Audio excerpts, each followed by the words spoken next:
룻의 이름은 없지만 교회는 이렇게 세워진다라는 제목으로 하나님 말씀 전하고자 합니다. 룻기의 마지막은 놀랍게도 극적인 사건이나 감정적 결론이 아니라 단순한 족보로 끝나는 것을 볼 수가 있습니다. 베레스에서 다윗까지 10명의 이름이 열거됩니다. 많은 독자들이 이 구절을 그냥 쉽게 지나치기 쉽지만 이것은 단순한 계보 이상의 의미를 지니고 있습니다. 이 족보는 하나님께서 어떻게 한 가정을 회복시키는가, 거기에만 있는 것이 아니고 한 가정을 회복시켜 메시아의 계보를 어떻게 잇고 있는지를 보여주는 구속사적 족보입니다. 이 짧은 족보 안에 하나님의 섭리, 신실함, 그리고 복음의 씨앗이 담겨 있습니다. 18절 말씀을 보게 되면 먼저 베레스는 헤스론을 낳고라고 이렇게 되어 있습니다. 자, 베레스가 누구인가? 이 족보는 영광스러운 출발이 아닙니다. 베레스가 누구냐면 창세기 38장을 보게 되면 유다가 있죠. 유다, 야곱의 아들 유다, 넷째 아들인데요. 사실상 예수님이 이 유다 가문의 혈통을 타고 이 땅에 오십니다. 원래는 넷째 아들이었지만 하나님의 섭리와 계획 가운데 이 유다가 사실상의 장자의 역할을 감당하게 됩니다. 여러 가지가 있지만 그건 다 생략하고 유다와 다말이 누구냐면 유다의 며느리였습니다. 근데 이 며느리와 부적절하게 관계를 맺어서 아이를 낳게 됩니다. 아이를 낳게 된 사람이 누구냐? 이게 베레스입니다. 그러니까 혼란과 수치의 역사에서 태어난 인물이 베레스라고 이야기를 합니다. 인간의 죄, 가문의 부끄러움, 도덕적 혼란 속에서도 하나님은 그 가정을 통해 메시아의 씨앗을 심으셨다라는 것을 이 이름 가운데 담겨 있습니다. 자, 베레스라는 그 이름의 뜻도 이래요. 파열. 이름의 뜻이 파열입니다. 이런 이름을 가진 이 베레스가 다윗의 조상이고 더 나아가서 예수님이 이 족보 가운데 온다라는 겁니다. 여기서 우리가 먼저 하나 적용해 볼 포인트가 있습니다. 우리가 삶 가운데 실패, 과거, 부끄러운 흔적조차도 하나님의 은혜 아래에 있을 때에는 복음의 도구가 된다라는 것을 우리에게 가르쳐주고 있습니다. 인간의 죄를 넘어서 일하시는 하나님의 절대주권, 하나님의 주도권을 인정하라는 하나님의 뜻이 담겨 있다라는 겁니다. 여러분, 이것이 복음입니다. 하나님은 죄 없는 가정만이 아니라 실패한 가정 속에서도 은혜를 흘려 보내십니다. 실패를 경험한 곳에서 은혜가 싹틉니다. 은혜는 깨끗한 사람에게만 주어지는 것이 아니고 깨끗한 자에게도 은혜가 물론 오지요. 그러나 사실 성경 전체의 큰 흐름 가운데 보면 은혜는 무언가를 받을 만한 깨끗한 사람에게 보상처럼 오는 것이 아니라 더러움 가운데 부어주는 생명수와 같습니다. 이것이 바로 복음의 놀라운 진리입니다. 혹시 여러분 가운데 나는 실패한 인생이야, 우리 혈통이나 나의 집안이나 내놓을 것은 솔직히 말을 안 해서 그렇지 부끄러운 것뿐입니다 라고 생각하는 성도가 계십니까? 망가진 과거, 끊어진 관계, 어그러진 기대 속에서 여러분 힘겨워하고 있다면 오늘 이 말씀 가운데 하나님은 그 지점에서 구속사를 다시 쓰기 시작하신다라는 것을 꼭 기억하며 내가 그런 하나님의 존귀한 사람이다라는 것을 기억할 수 있기를 축복합니다. 그러면서 19절부터 22절을 보게 되면 이제 살몬부터 다윗을 낳았더라라고 말씀이 이어져요. 다윗까지 이어진 계보가 나옵니다. 자, 룻기 전체가 이방 여인 룻과 유대인 보아스의 만남이라면 이 계보는 다윗 왕의 탄생까지 이끌어집니다. 더 나아가서 마태복음 1장을 보게 되면 예수 그리스도의 계보가 나오죠. 아브라함까지 연결되는 것을 볼 수가 있습니다. 마태복음을 아브라함까지만 연결시킨 이유는 마태복음이 유대인들을 대상으로 쓴 성경이기 때문에 그래요. 그래서 믿음의 조상이라고 여겼던 이 아브라함이 예수님과 연결된 이 족보를 가지신 분이시다라는 것을 가르쳐주기 위해서 마태복음은 아브라함에서 그치지만 누가복음은 결국 아담 하나님까지 연결되는 것을 우리가 잘 알고 있습니다. 즉 마태복음 1장에서 이 족보는 예수 그리스도까지 연결되는 것을 볼 수가 있습니다. 하나님은 고통의 역사, 실패의 현실, 이방 여인의 선택 속에서도 그 언약을 이루시는 하나님임을 우리에게 가르쳐주고 있습니다. 다른 말로 하나님의 족보는 작고 이름 없는 자들의 순종을 통하여 이루어진다라고 우리에게 말씀합니다. 자, 룻기의 주인공은 누구라고 볼 수 있을까요? 다 등장하는 사람들이 다 주인공으로 말을 할 수가 있습니다. 그러나 룻기의 주인공은 아무래도 룻이죠. 하지만 룻의 이름이 오늘 이 족보 가운데 등장하지 않아요. 남편 보아스의 이름은 나오는데 룻의 이름은 빠져 있습니다. 왜일까? 물론 남성 중심의 계보를 설명하기 때문에 룻의 이름이 들어올 수 없었겠지만 그럼에도 불구하고 하나님의 중요한 메시지가 이 가운데 담겨 있습니다.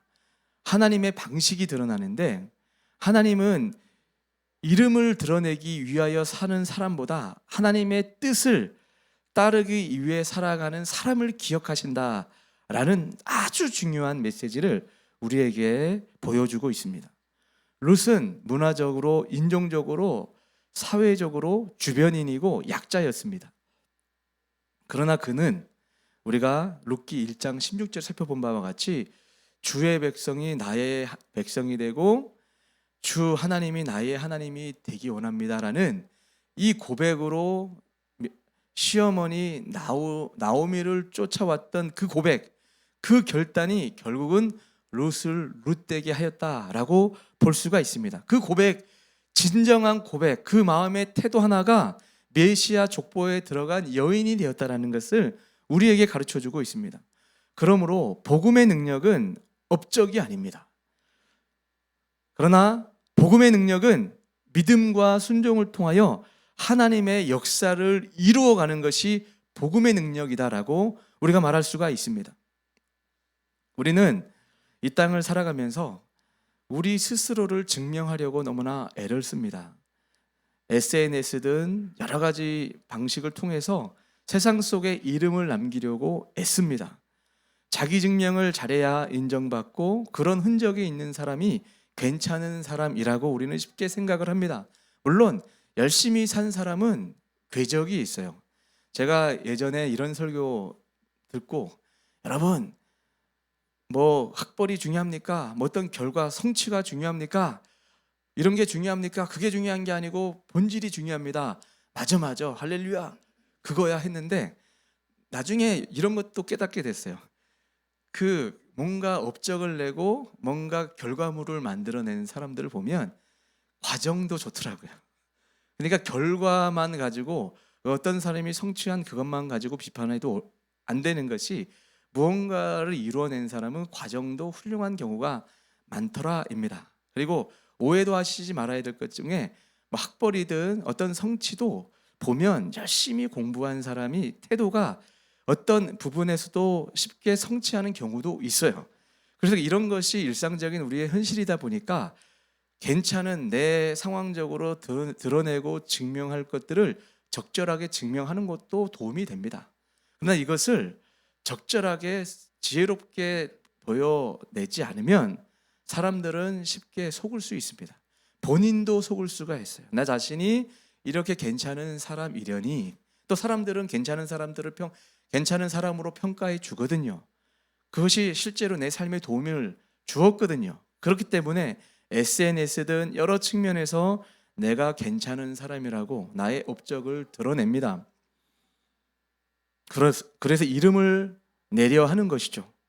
그러나 오늘 이 룻기에 나오는 이 계보를 통하여 룻의 이름이 등장하지 않은 이 의미는 하나님은 중심을 보고 계시고 이런 자세와 이런 태도보다 하나님은 자기를 비운 사람, 숨은 순종의 사람을 통하여 하나님의 역사는 이루어진다고 하는 아주 중요한 메시지를 이 계보 가운데 담아두고 있다라는 겁니다.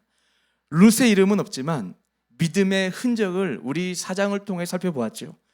1장, 2장, 3장, 4장을 다 보니까 룻이라고 하는 사람은 자기의 이름을 드높이기 위하여, 자기 앞가림을 하기 위하여 이 땅을 따라온 것이 아니라 전적으로 나오미를 섬기기 위하여, 더 나아가서 나오미가 섬기는 그 하나님이 나의 하나님이 되게 원하고 내가 그 백성이 되게 원하는 그 결단, 그 믿음 하나를 붙잡고 세상 사람들이 나를 바라봐 주지 않아도, 인정해 주지 않아도 도맡아 수고하고 열심히 애쓰고 고생했던 그 룻을 우리 하나님은 주목하고 있습니다.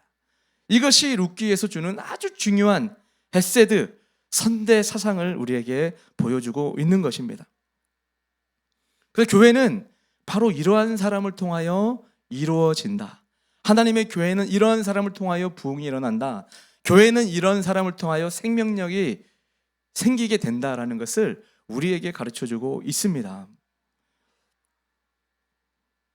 그러므로 우리는 이름을 남기려 하기보다는 하나님 앞에 순종의 흔적을 통해 하나님의 교회의 일꾼 되기 원합니다라는 이 마음, 하나님 나라에 순종하는 종이 되기 원합니다, 이런 마음으로 살아갈 때 하나님께서 여러분들을 주목한다라는 의미입니다. 나는 어떻게 기억될까라기보다 나는 어떻게 순종할까, 단어가 바뀌어야 돼요. 다른 사람이 나를 어떻게 이해할까라기보다 내가 어떻게 하나님께 순종할 수 있을까를 생각하며 나가는 존재가 룻이었습니다. 룻은 나오미가 이야기하는 대로 그대로 행하고 보아스가 얘기하는 대로 순종하는, 정말 순종의 사람, 삶을, 주도권을 무언가 이끌어내는 존재에게 이끌림 받는, 특별히 나오미, 보아스 다 영적 측면에서 영적인 메시지를 주는 사람이었습니다. 그런 영적 메시지에 이끌림 받아 순종의 사람이었다라는 것을 성경은 가르쳐주고 있습니다. 그래서 이 족보는 그냥 인명 리스트가 아닙니다. 이 계보는 왕의 계보임을 우리에게 가르쳐줍니다. 다윗 왕은 이스라엘의 영적 리더이자 장차 오실 왕의 왕 주 예수 그리스도의 예표라는 거 우리가 잘 알고 계시죠. 그래서 마태복음 1장을 보게 되면 여기에는 여인들도 등장을 해요. 룻, 보아스, 오벳, 다윗, 예수 그리스도로 연결되는 가운데 여인들이 다 하나같이 유대인들의 입장에서 봤을 때는 허물이 있는 사람들이에요. 룻 이방 여인이죠. 기생 라합, 그죠? 뭐 이런 여인, 다말, 이런 사람들이 일반적 입장에서 봤을 때는 야, 저런 사람들로 하나님의 은혜에 자격을 가질 수 있는가? 저런 사람도 하나님 나라의 일꾼이 될 수 있는가라는 퀘스천 마크가 던져질 법한 사람들이 마태복음에는 이런 사람이 하나님 나라에 귀하게 쓰임 받았다. 그들의 평판이 좋아서가 아니라 그 여인들은 특징이 있었어요. 하나님 앞에 삶을 순종한 사람입니다. 하나님 앞에 삶을 드린 사람이에요. 이런 사람을 하나님은 주목하여 계보 가운데 슬쩍 언급하는 것을 볼 수가 있습니다. 이것이 바로 복음의 놀라움입니다.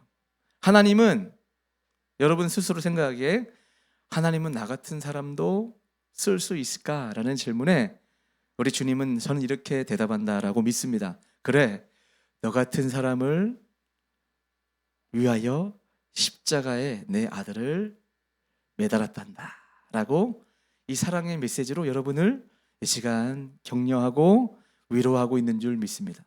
오늘 당신은 어떤 계보를 잇고 계십니다. 이 족보는 단지 과거의 이름 나열이 아니라 복음의 계보, 하나님의 백성의 계보, 믿음의 족보입니다. 그래서 우리는 이 신약 시대를 살아가는 사람으로서 그리스도의 이름 아래 이 계보에 참여해야 됩니다. 갈라디아서 3장 29절 보면 너희가 그리스도께 속한 자면 아브라함의 자손이요 약속대로 유업을 이을 자니라 라고 우리가 믿음의 족보 가운데 있다라는 것을 말씀을 합니다. 저는 이 말씀을 준비하면서 자연스럽게 안디옥 교회가 떠올랐습니다. 그래서 안디옥 교회를 좀 살펴봤으면 좋겠어요.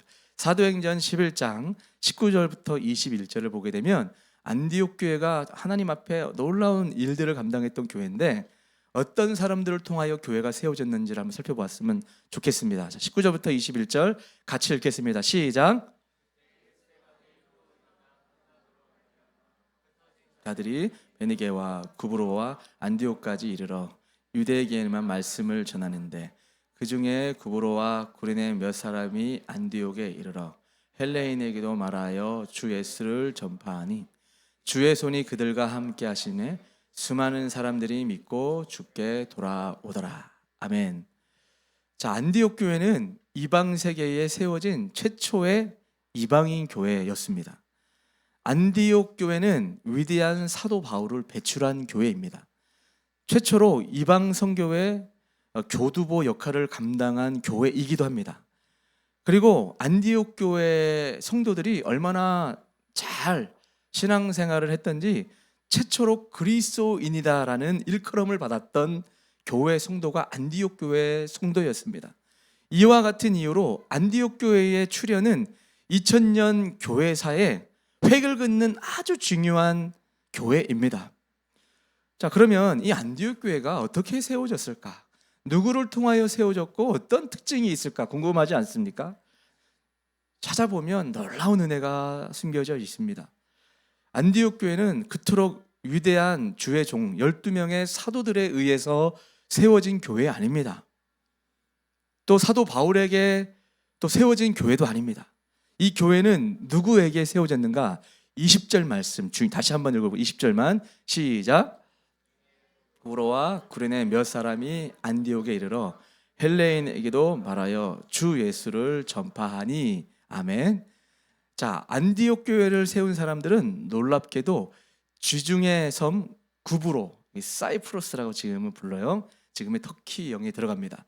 지중해 섬 구브로와 북아프리카의 항구 도시 구레네에서 온 이름이 전혀 드러나지 않은 몇 사람이라고 지금 성경은 기록하고 있습니다.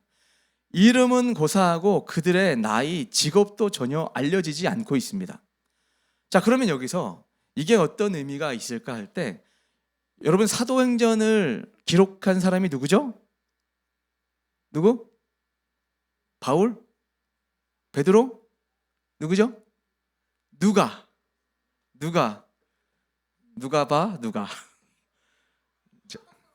죄송해요. 애들한테 하던 또 조크 버릇을 버리지 못하고 누가복음은 누가가 썼죠. 누가복음과 사도행전은 연결된 책인 거 아시죠? 그죠? 누가가 사도행전을 썼단 말이에요. 누가의 직업은 뭘까요? 의사입니다. 의사의 특징이 뭐예요?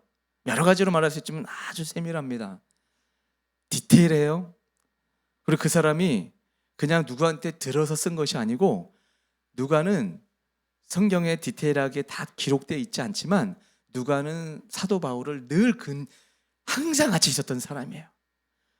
여러분이 사도행전이나 누가복음을 볼 때마다 이 누가가 지금 누가복음은 당연히 예수님 이후의 상황 가운데 쓰여졌기 때문에 누가복음은 좀 여러 측면에서 설명해 드릴 필요가 있지만 사도행전은 누가가 동행했어요.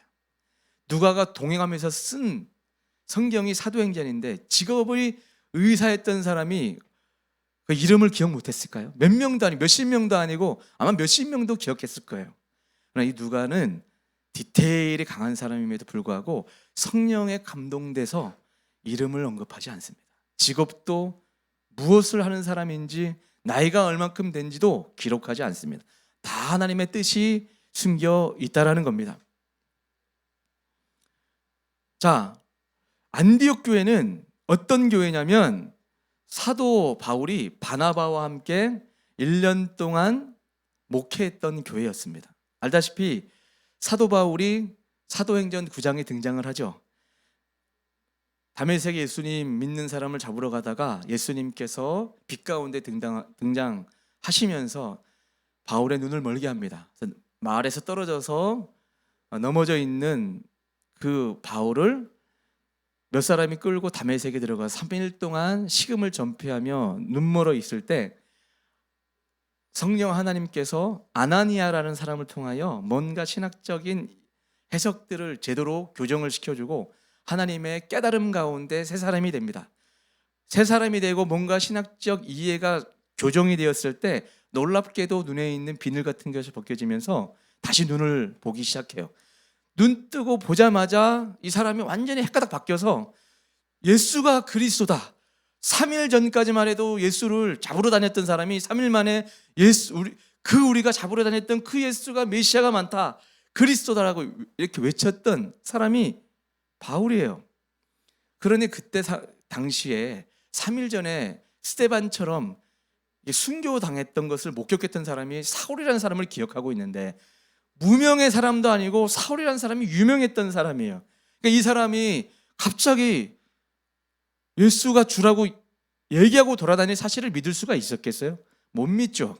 저것이 연막작전 쓰는 거 아닌가, 지금 또 고백하기 위해서 잡아서 나중에 또 죽이려고 하는 거 아닌가라는 이 의심이 가득할 때에 바나바라고 하는 주의 종, 7 집사 중에 한 사람이죠. 바나바가 사울을 만나 사울에게 교제를 통하여 확실하게 이 사람이 회심한 사람이 맞구나를 확인한 이후에 나중에 그리스도인들에게 사울이 진짜 회심한 사람 맞다라는 것을 이야기하듯 안디옥 교회에 바울을 데리고 가서 1년 동안 안디옥 교회에서 바울과 함께 목회했습니다. 그 교회가 안디옥 교회예요. 누구에 의해서 세팅이 됐냐면 이 구레네 사람, 구브로 사람, 헬라인들에 의해서, 좀 학자들에 의하면 흑인일 거라고 봐요. 이러한 사람들에 의해서 복음이 전달된 헬라인들에게 세워진 교회가 안디옥 교회, 이방인 교회인데, 이 교회에 바울과 바나바가 있으면서 얼마나 바른 신학적 교정을 해 주었겠습니까?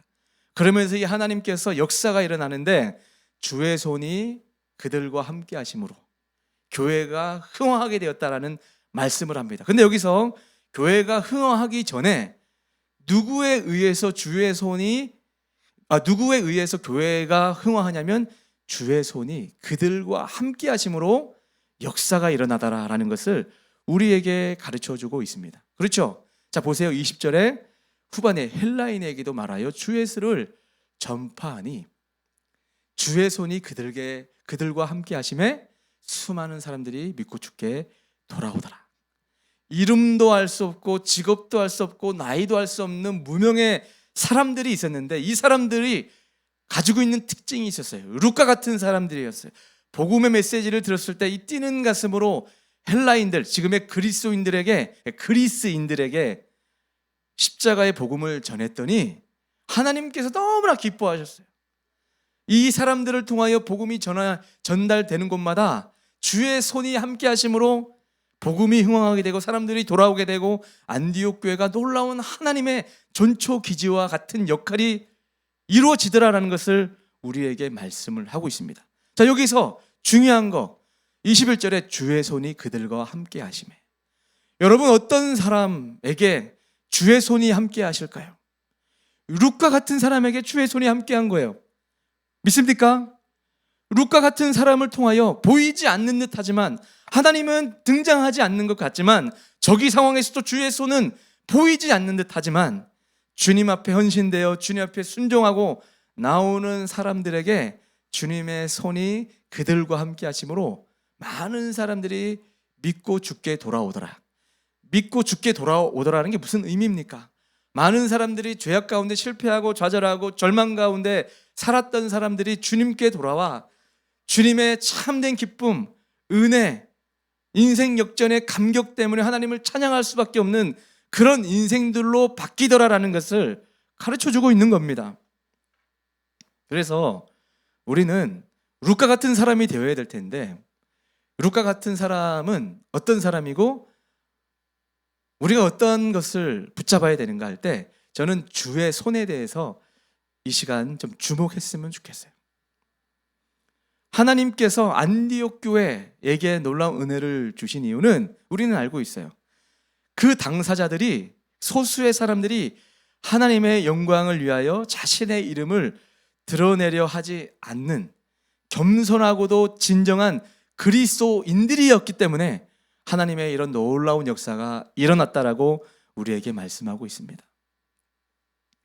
몇 사람에 의해 세워진 이 안디옥 교회로 인하여 이방인들이 주님께 돌아와 주님을 영접하는 놀라운 역사가 일어났다라는 것을 우리에게 말씀합니다. 루시라고 한 여인이 주의 음성 듣고 베들레헴 땅에 들어가서 하나님이 말씀하시는 대로 순종하여 하나하나 스텝 바이 스텝 갔더니, 루시라는 사람 자신의 이름을 드러내려고 했던 것도 아니고 순종의 삶을 살아냈던 것밖에 없는데, 하나님은 다윗의 족보 안에 들어가는 위대한 어머니가 되게 하시더니 결국은 그 족보 안에 예수님이 탄생하는 이보다 위대한 사람이 어디 있겠습니까? 여러분, 우리가 언젠가 죽어 하늘나라 가게 되면 롯을 만나볼까요? 안 만나볼까요? 당연히 만나보죠.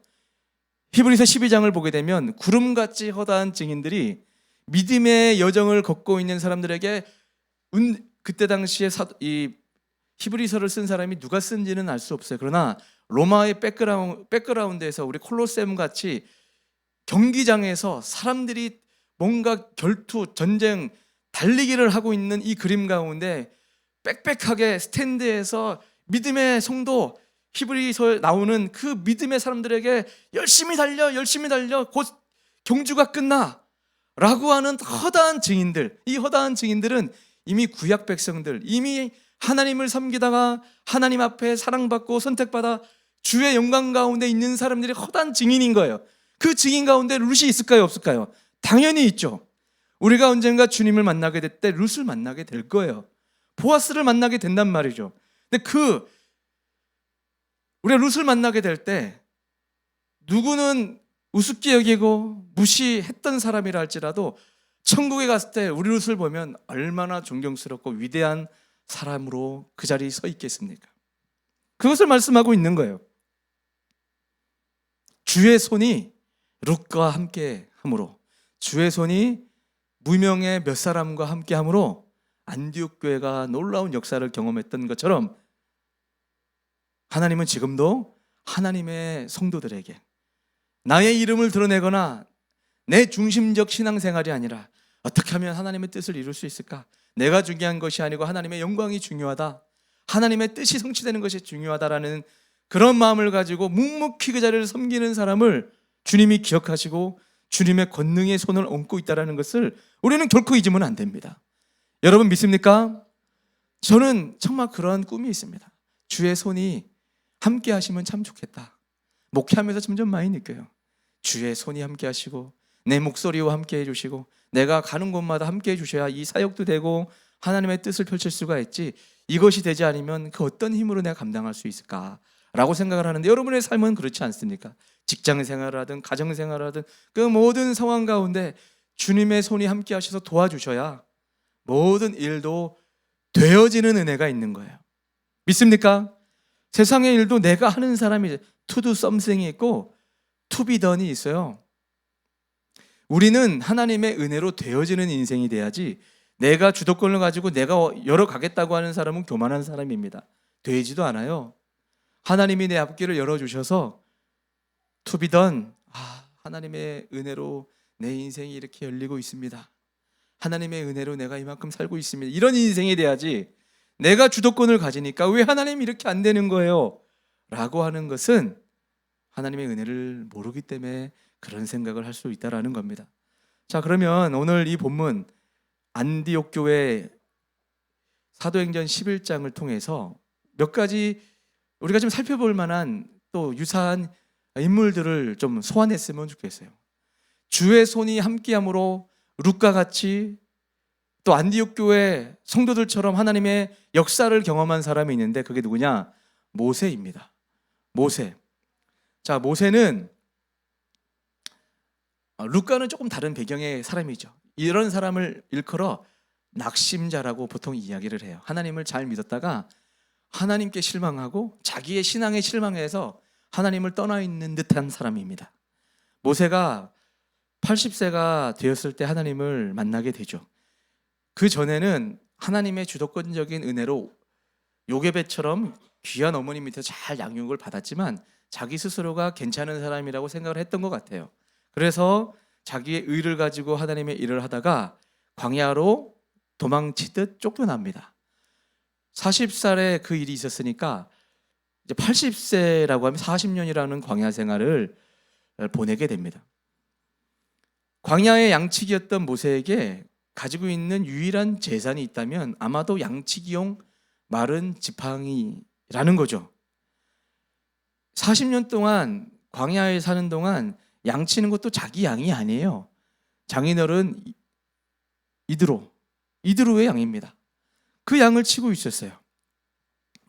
그래서 자신의 소유라고 하는 것은 늘 지팡이 하나 들고 다니는 그 한 가지밖에 없다고 우리가 상상해 볼 수 있는데, 하나님께서 그 초라하고 가진 것 없는 모세에게 나타나셨어요.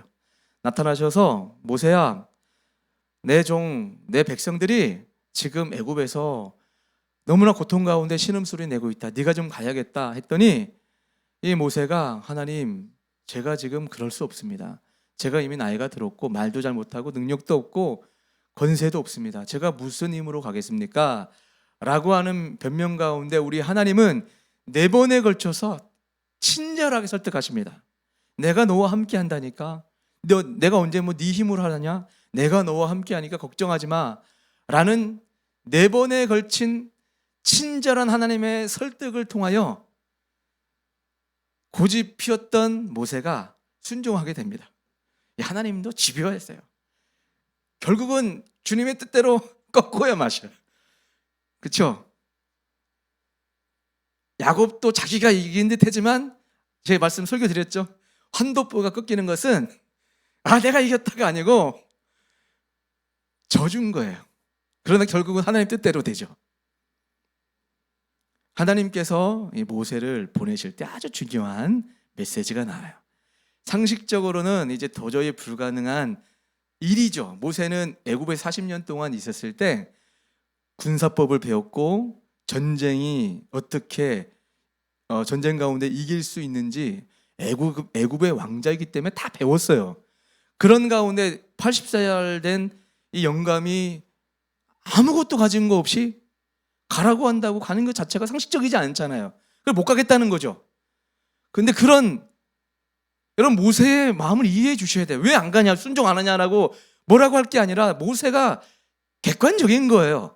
갈 수 없어요. 아예 모르고나 있으면 그냥 못 모르고 갈 텐데 12명의 정탐꾼이 주님의 순종하여 갔는데 정탐하고 오기까지는 거의 그 앞에까지 갔다니까요. 근데 정탐하고 왔더니 못 가겠다. 막상 보고 나니까 이거는 게임이 안 되겠는데 라고 생각해서 불신앙으로 돌변했던 사람이 12명의 정탐꾼 사건이 말해주는 중요한 핵심 포인트죠. 이 모세는 알고 있었어요. 이거 가면은 안 된다. 그럼에도 불구하고 하나님께서 가라라는 말씀에 모세가 순종합니다. 모세가 순종했는데 여기 아주 중요한 핵심이 담겨 있어요. 출애굽기 4장 20절 한번 볼까요? 같이 읽겠습니다. 시작. 모세가 그의 아내와 아들들을 나귀에 태우고 애굽으로 돌아가는데 모세가 하나님의 지팡이를 손에 잡았더라. 아멘. 모세가, 저는 상상이 좀 됐어요. 이 나귀에다가 짐도 싣고 애들 태우고 다시 가야 돼. 이런 이 상황 가운데 하나님이 아주 중요한 말씀을 이 가운데 담고 있어요. 애굽으로 돌아가는데 모세가 하나님의 지팡이를 손에 잡았더라 라고 말씀하고 있어요. 이전의 성경은 모세의 지팡이였어요. 모세가 자기 필요에 따라 휘두르고 양을 몰던 이 지팡이였는데 하나님 말씀에 순종했을 때 나는 아무것도 할 수 없고 나이가 들은 유약한 상태에 놓여 있지만 하나님의 말씀에 순종하여 애굽으로 가겠다고 결단했을 때 자기가 붙잡고 있었던 그 지팡이가 하나님의 지팡이가 되어서 모세도 모르게 그 잡은 지팡이가 하나님의 지팡이가 되었더라라는 것을 말씀하고 있습니다. 우리 이재용 목사님이 오셔서 그림 보여주셨잖아요. 노인이 노를 젓는데 손자아이가 자기가 노를 젓는 듯 노를 젓고 있지만 사실은 그 노인이 인자한 마음으로 그 손자를 바라보며 같이 노를 젓고 있는 그 은혜스러운 그림, 동일하지 않습니까? 우리 인생을 개척해 가는데 우리의 인간의 힘으로 여는 듯 하지만 사실은 주의 손이 여러분이 하는 사업과 여러분이 하는 모든 계획과 여러분이 하는 모든 일에 주의 손이 함께 해 주셔야 일도 되는 거예요. 그러니까 일이 되기 원하잖아요. 일이 되기 원하면 우리가 무슨 준비가 되어 있어야 됩니까? 루카 같은 순종의 마음이 있어야 되는 거예요. 뭔가 목적을 이루기 위하여 하나님 순종할 게가 아니라 하나님을 사랑하고 나는 하나님의 백성이 되겠습니다. 하나님이 말씀하시는 대로 저는 철저하게 따라가겠습니다라고 하는 이 순종의 마음이 준비되어서 주님 앞에 서면 여러분이 걸어가는 걸음마다 여러분의 그 걸음 위에 주님의 손이 함께 하신단 말이에요. 순서가 바뀌면 안 돼요. 많은 사람들이 주님의 손 함께 해 주셔야 돼요. 그래서 저 순종할게요라고 하는 거 하나님께 거래예요. 이런 식으로 나가는 것이 우선순위가 아니라 하나님 앞에 저는 아무것도 아닙니다. 실패한 자입니다. 그리고 주의 손이 함께 하시지 않으면 또 실패할 수밖에 없습니다. 라는 것을 깊이 깨달아 주님 저 어떻게 할까요? 주님 말씀하여 주옵소서. 그러나 부족하지만 한 가지 주님 앞에 순종하겠습니다. 이런 마음으로 나오는 사람들을 통하여 안디옥 교회가 일어났던 것처럼 모세를 통하여 이스라엘 백성들이 구원받았던 것처럼 하나님은 그 메시지를 우리에게 주고 있는 것입니다. 다윗도 마찬가지예요. 다윗은 베들레헴의 나이 어린 양치기였어요. 그러나 다윗이 이스라엘의 왕이 되어 이스라엘 역사를 그렇게 새롭게 할 수 있었던 것은 다윗에겐 놀라운 특징이 있었습니다. 하나님께서 당신의 손으로 다윗을 붙들어 주셨기 때문입니다. 그것을 시편 139편 7절부터 10절을 보면 확인해 볼 수가 있습니다. 같이 읽겠습니다. 시작. 내가 주의 영을 떠나 어디로 가며 주의 앞에서 어디로 피하리까? 내가 하늘에 올라갈지라도 거기 계시며 수월에 내 자리를 펼지라도 거기 계시니이다. 내가 새벽 날개를 치며 바다 끝에 가서 거주할지라도 거기서도 주의 손이 나를 인도하시며 주의 오른손이 나를 붙드시리이다. 아멘. 자, 다윗은 이렇게 고백을 하고 있어요. 내가 주님을 떠나 어디 가겠습니까? 이곳에 가도 주님의 손이 함께 하시고 저곳에 가서 주님이 함께 하시고 내 인생 가운데 주님을 떠날 수가 없습니다. 이것은 뭔가 푸념의 소리가 아니라 감사의 고백인 거예요. 내가 어디를 가도 주님이 함께 하시네요. 그러면서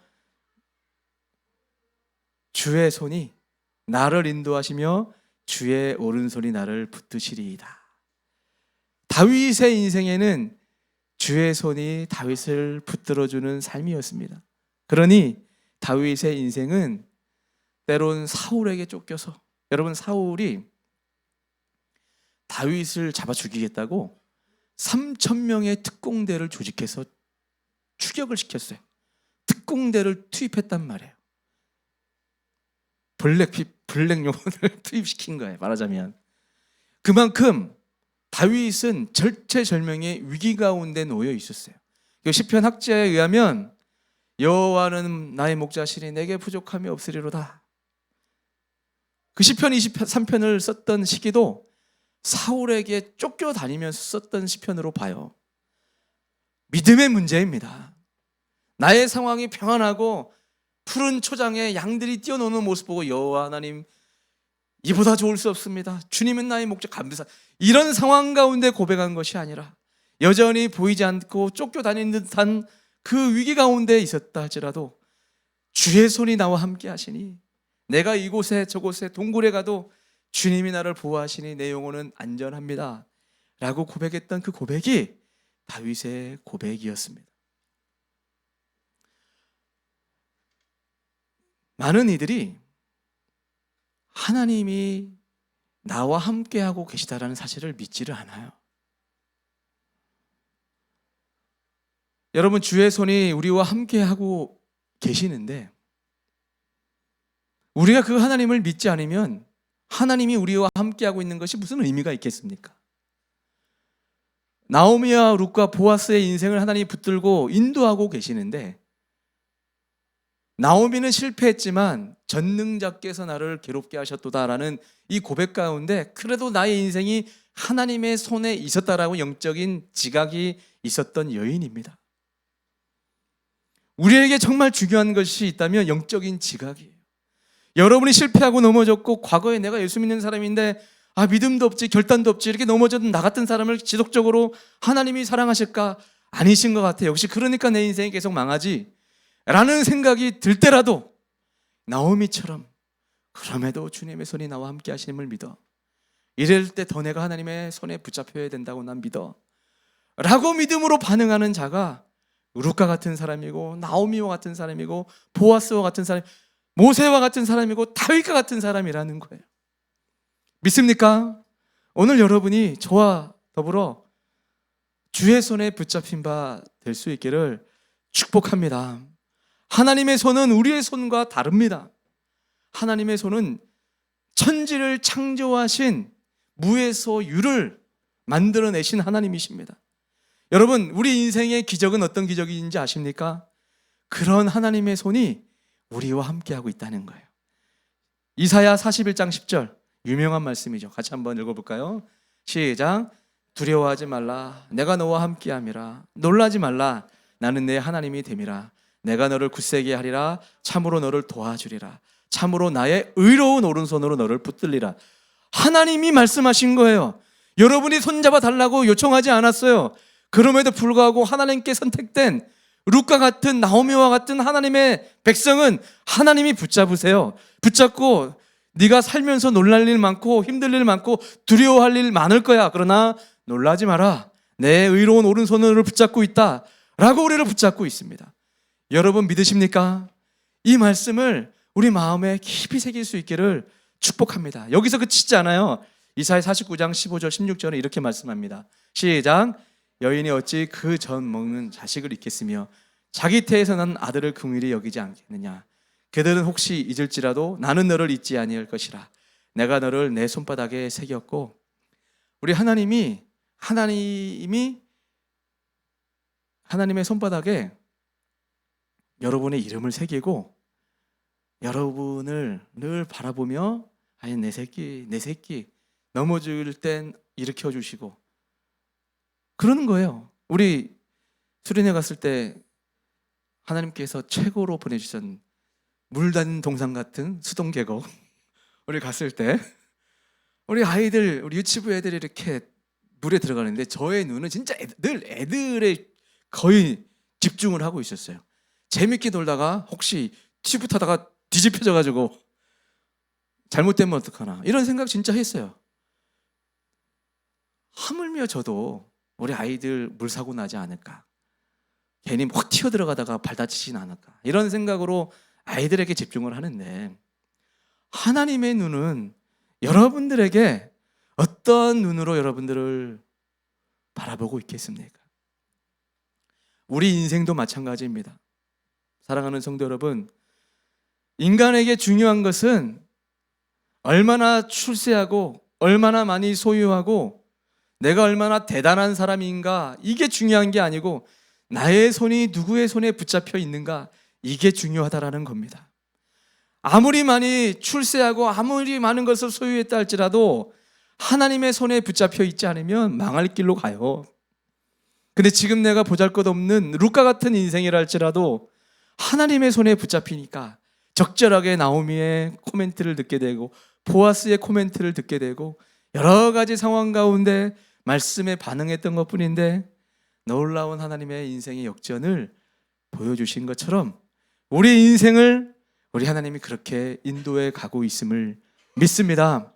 이제 말씀 정리하겠습니다. 찬양팀 나와주셔야 되고요. 여러분, 우리 살아가는 인생에 두려워하지 않기를 바랍니다. 전능하신 하나님께서 그 당신의 손을 이미 우리에게 뻗어 손 내밀고 계심을 믿습니다. 그 하나님을 믿고 우리를 하나님의 놀라운 하나님의 스토리, 이 족보에 우리를 참여시키기 원하십니다. 오늘도 이 족보를 기록하고 계세요. 하나님의 족보 가운데 사도행전 29장은 지금도 쓰이고 있다고 하잖아요. 여러분들이 예수님이 빨리 왔으면 좋겠는데 만약에 3000년도에 온다 칩시다. 4000년도에 온다 칩시다.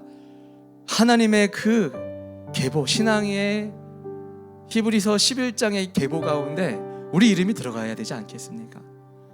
하나님 앞에 그래도 좀 부족하지만 하나님 앞에 순종했습니다라는 이런 모습으로 나가야 되지 않겠습니까? 세상 사람들과 우리 다른 기준으로 살았으면 좋겠습니다. 나의 기쁨, 세상 사람들의 인정에 목말라 살아가는 것이 아니라 주님 부족하지만 주님의 기쁨 되기 원합니다. 주님, 내 인생이 주님 기쁨이 되기 원합니다 라는 나오미처럼 너는 나의 기쁨이야, 넌 나의 사랑이야 라는 이런 고백으로 우리가 들려질 때까지 믿음으로 나아가는 우리 성도들이 되기를 축복합니다. 우리 같이